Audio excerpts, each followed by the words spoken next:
एका मोठ्या लाकडाच्या टेबलावर कपडे, रंगीत दोरे आणि कात्री पसरलेली आहे.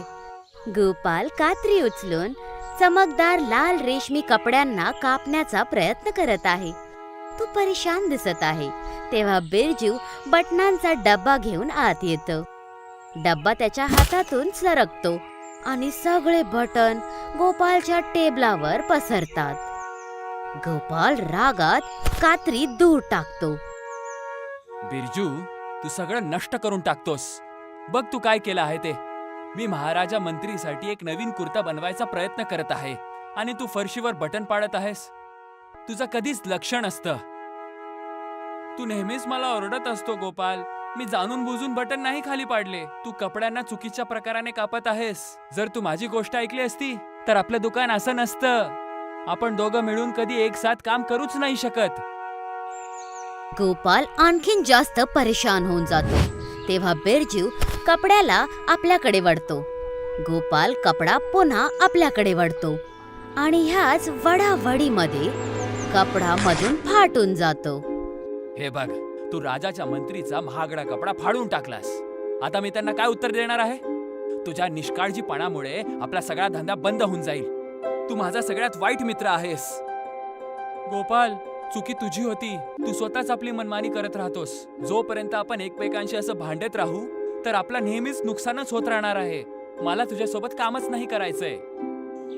दोघ जण एकामेकाबरोबर भांडत असतात आणि काम अर्धवट सोडून तिथून निघून जातात. काही वेळानंतर बाजार पूर्ण प्रकाराने भरलेला दिसतो. गोपाल आणि बिरजू तिथे पोहोचतात आणि एका बेंचवर जाऊन बसतात. दोघे जण आता पण एका दुसऱ्याशी नाराज आहेत. तेव्हा राजाचा मंत्री विक्रम तिथे येतो. त्याला बघून गोपाल आणि बिरजू दोघे जण उभे राहतात. गोपाल, बिरजू, माझा नवीन राजसी कुर्ता कुठे आहे? उद्या संध्याकाळी महालात खूप मोठा उत्सव आहे. मला आज तो कुर्ता पाहिजे आहे. जर मला वेळेत तो कुर्ता नाही मिळाला तर मी तुझं दुकान बंद करून टाकेल. साहेब, आम्हाला माफ करा. आमच्याकडून खूप मोठी चुकी झाली. काम करताना कुर्ता मधूनच फाटून गेला. साहेब, कापड माझ्यामुळे नाही फाटलंय. गोपालने त्याला चुकीच्या पद्धतीने ओढलं होतं. विक्रम खूप नाराज दिसतो. तो दोघांचं बोलणं मध्येच थांबवतो. मला तुमच्या अशा फालतू प्रकारच्या भांडणाशी काही घेणं देणं नाही आहे. तुम्हा दोघांकडे काहीच ताळमेळ नाही आहे.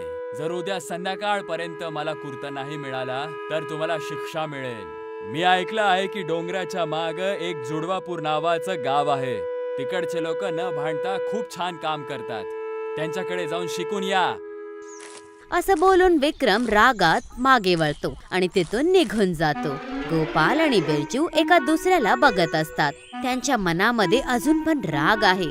तरीही दोघे जण विक्रमचं बोलणं ऐकायचा निर्णय घेतात. काही वेळानंतर गोपाल आणि बिरजू जुडवापूरकडे आपला प्रवास सुरू करतात. वाटेत पण ते दोघे जण एका दुसऱ्याशी खूप लांब चालत असतात. तेव्हा त्यांना एका प्राणीच्या ओरडण्याची आवाज येते. दोघे जण घाबरून कापायला लागतात. बघितलंस, एकटं जाण्यात किती खतरा आहे. या प्रकारे आपण वेगळं वेगळं राहून त्या जादुई गावात कधीच पोहोचू नाही शकत. ठीक आहे, यावेळी मी तुझी गोष्ट ऐकेन. पण तिकडे पोहोचल्यानंतर मी माझ्या मर्जीने तिकडे काम करेल. चल, आता उशीर नको करूस. दोघे जण बोललेलं ऐकतात आणि एकत्र चालायला सुरू करतात. संध्याकाळी गोपाल आणि बिरजू जुडवापूरच्या गावाच्या दरवाज्यावर पोहोचतात. तिथे ते दोन एकसारख्या दिसणाऱ्या माणसांना उभे राहिलेलं बघतात. ते दोघे जण चरण आणि शरण असतात. चरण आणि शरण गोपाल आणि बिरजूला गावाकडे येताना बघतात आणि त्यांना थांबवतात. आमच्या जादूच्या जुडवापूर गावाच्या दरवाजासमोर थांबून जा. तुमच्या मनात खूप अशांती आहे. तुमच्या गावात विनाकारण येणं चालत नाही. अरे, तुम्ही दोघं तर एकदम एकसारखं दिसतात. तुमचा आवाज सुद्धा सारखाच आहे. आम्ही खूप मोठ्या संकटात फसलो आहोत. आम्हाला तुमच्या गावाच्या जादूबद्दल माहिती झालं. आम्ही गावाचे संरक्षण आहोत. आम्ही प्रत्येक काम एकता आणि समजदारीमध्ये करतो. जर तुम्ही खरंच शिकायला आला आहात तर तुम्ही आतमध्ये येऊ शकतात. गोपाल आणि बिरजू दोघे जण त्यांचं बोललेलं ऐकतात. ह्यानंतर चरण आणि शरण त्यांना गावाच्या आत जायला देतात. दुसऱ्या दिवस गोपाल आणि बिरजू चरण आणि शरणच्या बरोबर गावामध्ये त्यांचं काम बघायला जातात. ते एका सूतच्या दुकानाजवळ जाऊन थांबतात आणि बघतात की दोन जुडवा बुनकर मिळून एक कालीन बुनत आहेत. दोघे जण एका दुसऱ्याशी बोलत नाहीयेत, तरीही त्यांचा तालमेल एकदम बरोबर आहे. हे तर अद्भुतच आहे. हे दोघं एक शब्द सुद्धा न बोलता एवढं मोठं आणि कठीण काम कसं करतायत? हीच तर आमच्या गावाची खरी जादू आहे गोपाल. जेव्हा दोन लोक एक साथ काम करतात तेव्हा ते दोघं एक डोकं असल्यासारखंच काम करतात. मग यांच्यामध्ये कधीच मतभेद होत नाहीत का? जेव्हा मनात अहंकार आणि स्वार्थीपणा असतो तेव्हा मतभेद होतात. जेव्हा तुम्ही समोरच्याच्या कलेची सन्मान कराल तेव्हा तुमचं काम पण असं जादूचं होऊन जाईल. त्या दोघांना एका दुसऱ्याला कमी ना समजत एकत्र काम करताना बघून गोपाल आणि बिरजूला अचानक लाज वाटायला लागते. ह्याच्यानंतर ते एका नारळ विकणाऱ्याकडे जातात. तिथे जुडवा भाऊ एकत्र मिळून नारळ विकत आहेत. एक नारळ कापत आहे तर दुसरा लोकांना देत आहे. मग ते गावाच्या शाळेकडे जातात, जिथे दोन जुडवा बायका जुडवा मुलांच्या क्लासला शिकवत आहेत. एकटी त्यांना पाठ शिकवत आहे तर दुसरी त्यांच्यासाठी सगळं काही बोर्डवर लिहत आहे. अशाच प्रकारे ते गावामध्ये आणखीन खूप सगळ्या जागांवर जातात, जिथे जुडवा भाऊ बहीण मिळून पूर्ण ताळमेल आणि आपुलकीने काम करत असतात. संध्याकाळपर्यंत जुडवापूर गावाचा ताळमेल दाखवल्यानंतर चरण आणि शरण गोपाल आणि बिरजूला एका शिलाईच्या कार्यशाळामध्ये घेऊन जातात. जागा स्वच्छ आणि खूप जास्त व्यवस्थित दिसते.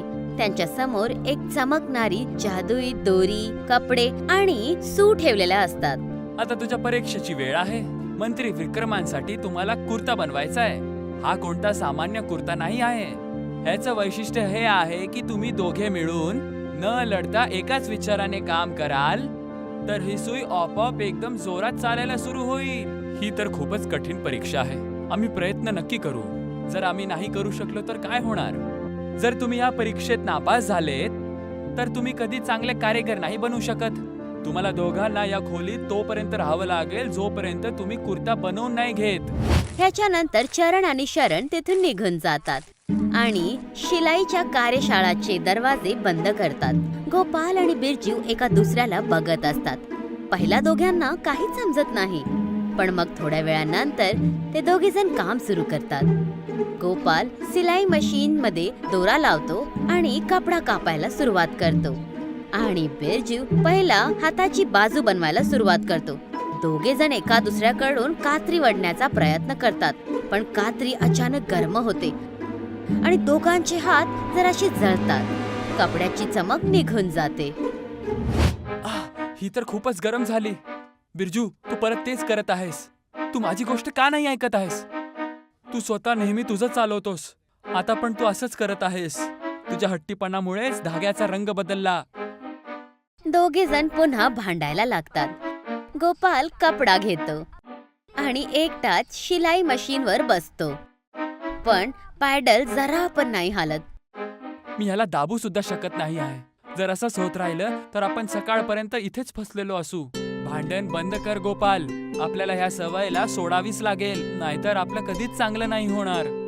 शेवटी दोघे जण हा निर्णय घेतात की एका दुसऱ्याची ऐकणार आणि एकत्र मिळूनच काम करायचं. बिरजू कपड्याला कापण्याचा काम सांभाळतो आणि गोपाल त्याला शिवायला सुरू करतो. आता मशीन एकदम सोप्या प्रकाराने चालायला लागते. सगळं काम हळूहळू एकत्र जुडायला लागतं. त्या दोघांना मिळून काम करताना वेळेचा भानच पडत नाही आणि त्यांना एहसास सुद्धा होत नाही की रात्र झाली आहे. त्यांचे चेहरे थकलेले दिसत आहेत आणि आता ते झगडा करत नाहीयेत. गोपाल त्या वेळेला आठवतो जेव्हा त्यांनी स्वतःचा व्यवसाय सुरू केला होता आणि कसं बिरजू कायम त्याची मदत करायचा. बिरजू, मला माफ करशील. मी उगाच तुला ओरडत बसायचो. मी उगाच तुझ्या कलेचा आणि विचाराचा सन्मानच नाही करायचो. नाही गोपाल, चुकी माझी सुद्धा होती. मी पण खूप हट्टी आहे. जेव्हा तू काही बोलायचास तेव्हा मी स्वतःचा अहंकार दाखवण्यासाठी उलट बोलायचो. जेव्हा दोघांना स्वतःची चूक समजते आणि एका दुसऱ्याला माफी मागतात तर कपड्याची चमक पुन्हा परत येते. शाही कुर्ता पुन्हा चमकदार आणि खूप जास्त सुंदर दिसायला लागतो. बघ बिरजू, जादू काम करत आहे.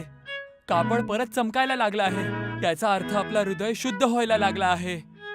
हो भाऊ, जसं जुडवापूरचे लोक काम करतात तसं आपण सुद्धा करायचं. दोघे जण नवीन ऊर्जेने पुन्हा आपल्या कामामध्ये लागतात.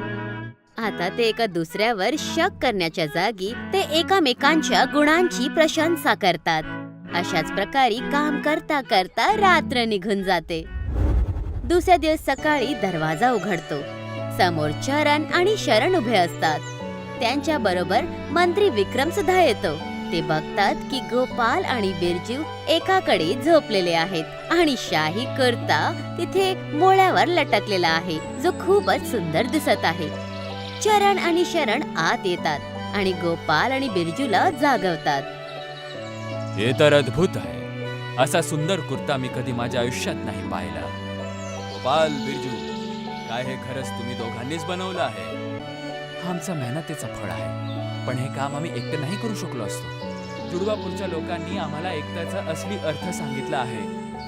खरी जादू कोणत्या छडी किंवा मंत्रात नाही आहे. खरी जादू दोन लोकांचं एकसाथ मिळून काम करणं आहे. जेव्हा आम्ही दोघांनी आमचा अहंकार सोडून दिलं तर आमचं काम आपोआप चांगलं व्हायला लागलं. तुम्ही दोघं या परीक्षेत पूर्णपणे पास झालात. तुम्ही आमच्या गावाच्या जादुई वैशिष्ट्याला जाणून घेतला आहे. एकता सगळ्यात मोठी जादू आहे. आता तुम्ही आपल्या गावात परत जाऊ शकता. विक्रम कुर्ता उचलतो आणि इनाम म्हणून सोन्याच्या सिक्क्याने भरलेली एक भारी पिशवी टेबलवर ठेवतो. त्यांचा बदललेला व्यवहार बघून विक्रम खूप प्रभावित दिसतो. गोपाल आणि बिरजू आनंदाने एका दुसऱ्याला गळे लावतात. काही दिवसांनंतर गोपाल आणि बिरजू आता आपली दुकान एकत्र मिळून तालमेल बसवून चालवतात. जागा पहिल्यापासून स्वच्छ आणि व्यवस्थितही दिसते आणि आता त्या दोघांमध्ये कुठं पण चिडचिड आणि राग अजिबात दिसत नाही. बिरजू कपडे कापायचं काम सांभाळतो आणि गोपाल न थांबता मशीन चालवतो. दुकानामध्ये गाववाल्यांची गर्दी भरलेली असते, जे आपले कपडे शिवण्यासाठी आलेले असतात. आता आपलं काम किती सोपं आणि आनंदमयी झालं आहे. दुकानात ग्राहकांची एक मोठी ओळ लागलेली आहे. जेव्हापासून आपण जुडवापूरवरून परतलो आहोत, असं वाटत आहे की आपल्या हातांमध्ये सुद्धा तीच जादू आलेली आहे. आता आपण कधीच नाही भांडायचं, सोबत मिळून काम करायचं आणि आपल्या गावाचं नाव मोठं करायचं. दोघे जण एका दुसऱ्याला सन्मान आणि मैत्रीच्या नजरेने बघतात. मग ते पुन्हा पूर्ण तालमेल सोबत स्वतःचं काम सुरू ठेवतात आणि सुंदर सुंदर कपडे बनवतात. आपली गोष्ट इथेच संपते.